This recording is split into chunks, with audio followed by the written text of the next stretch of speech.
Place à Jacques Mukonga Sefou du barreau de Lubumbashi sur un nouveau sujet. La neutralité est une forme de lâcheté par la positive. Mesdames, Mesdemoiselles et Messieurs, la neutralité est-elle une forme de lâcheté? Sans blague, ce sujet n'est pas une blague. Car c'est du procès de la neutralité qu'il s'agit, procès ardu s'il en est. Aussi, il me semble que cette audience eût dû se tenir ailleurs, plutôt qu'à Lausanne, ici, sur le territoire suisse. Cette Suisse altière qui aura fait de sa neutralité bicentenaire une religion d'État. Il y aurait tout lieu d'ordonner le renvoi de juridiction pour cause de sûreté publique. Mais passons. Honorables jurés, commençons par dissiper tout malentendu sur le sujet et voyons en quoi le neutre diffère à la fois de l'éclectique et du partisan. En effet, devant une problématique donnée, le partisan assume ou la thèse ou l'antithèse.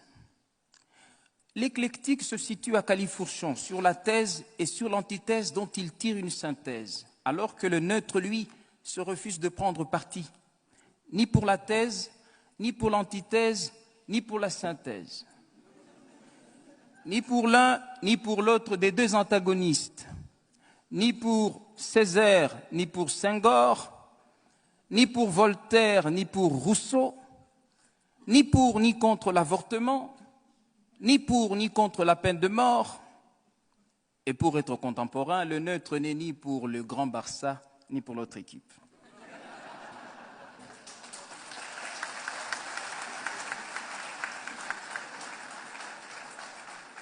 Je sais, oui, je sais. On nous a vanté 1000 vertus de la neutralité. On a répandu que la neutralité serait la sagesse de la prudence ou la prudence de la sagesse, que la neutralité préserverait de la vengeance, de l'affrontement, qu'elle garantirait la paix républicaine. On a même soutenu que la neutralité serait gage de crédibilité. Mais non, ce n'est là qu'une péroraison tonitruante.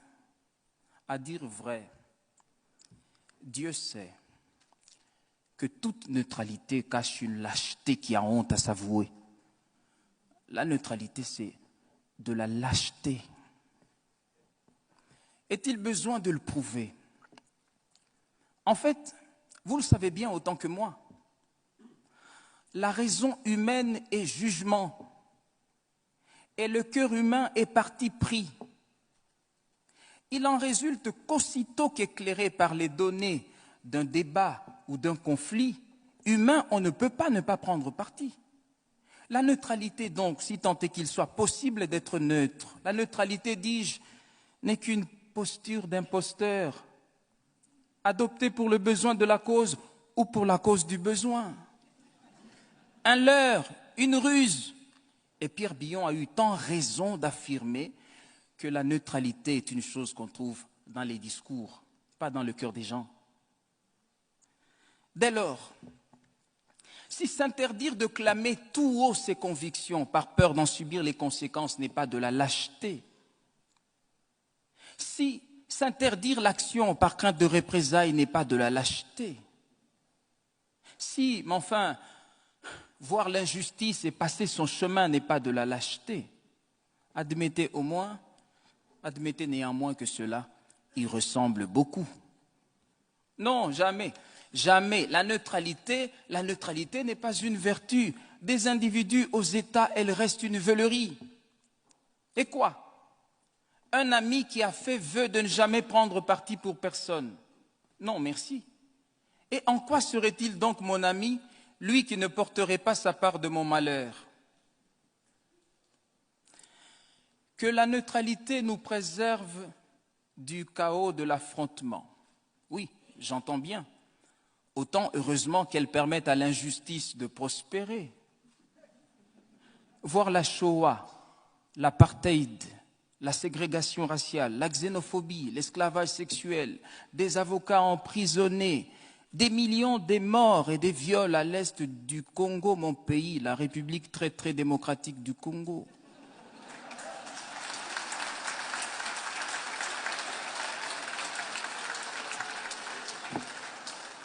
Mais oui, voir tout cela et passer son chemin. Ah oui, mais c'est cela l'héroïsme de la neutralité. Et dire que la paix perpétuelle de certains est à ce prix, comme si, au-delà de la patrie, il n'y avait pas l'humanité. Vous savez, un régime qui opprime son peuple aurait tout à gagner que des États tiers demeurassent neutres au conflit.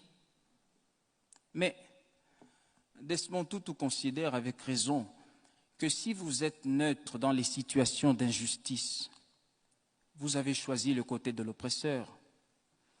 Car la neutralité aide l'oppresseur, jamais la victime. Alors, on m'objecterait volontiers que la neutralité nous aurait épargné l'enfer libyen, l'Irak, l'Afghanistan, le Darfour, les migrants. Certes, mais comprenez-moi bien, si je conçois que l'indifférence et l'inaction qu'implique la neutralité sont funestes, je n'applaudis pas pour autant des interventions arbitraires, dictées par des convictions parfois insincères. Et encore, toute parturition d'un monde nouveau n'est-elle pas douloureuse?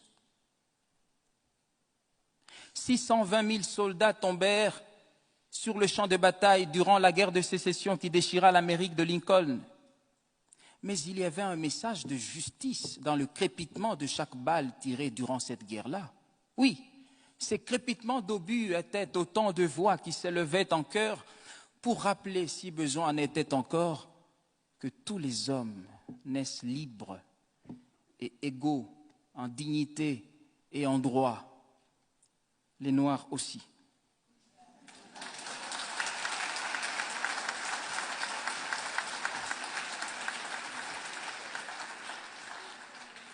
La neutralité, c'est un leurre. Tenez, le géant d'Asie a promis d'être de toute neutralité, sapristi. Une aubaine pour les roitelets du Gondwana qui jubilent et rendent grâce aux descendants de Mao d'avoir des droits de l'homme une vision aussi grande que leur taille.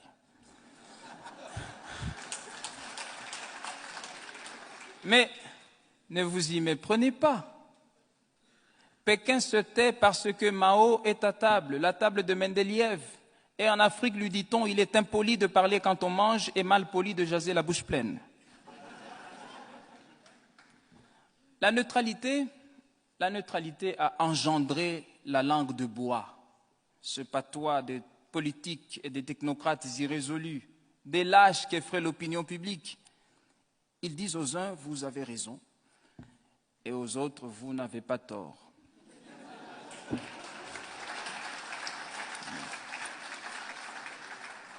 Mais je veux dire, il est honteux d'être sans honte. Est-ce cela la politique? Voilà. Mesdames et messieurs, il ne me reste plus rien à prouver. Oh, que si. Vous rappelez que Dieu même a en horreur la neutralité. Ainsi, parce que tu es tiède et que tu n'es ni froid ni bouillant, je te vomirai, déclare-t-il.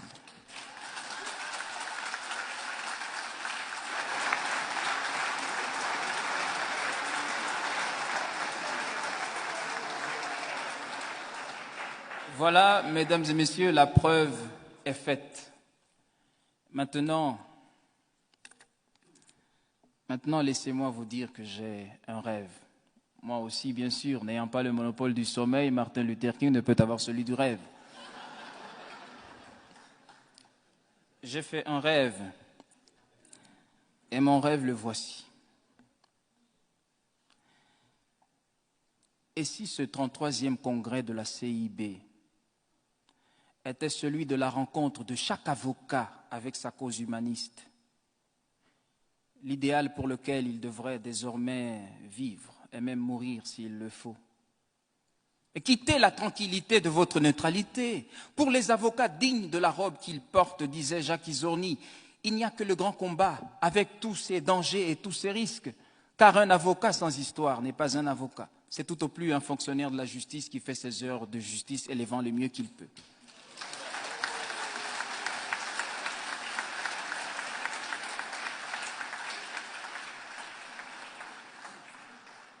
Quittez le confort de votre neutralité et descendez dans l'arène, vous mêlez des choses qui ne vous regardent pas. L'humanité vous en saura bien gré. Comme Zola pour Dreyfus, accusé.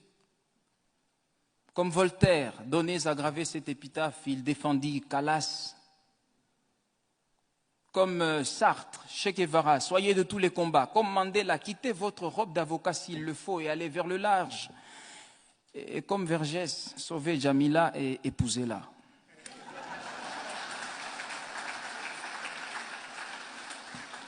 Indignez-vous, engagez-vous, car celui qui n'est pas dégoûté par ce qui est dégoûtant est encore plus dégoûtant que ceux qui ne le dégoûtent pas.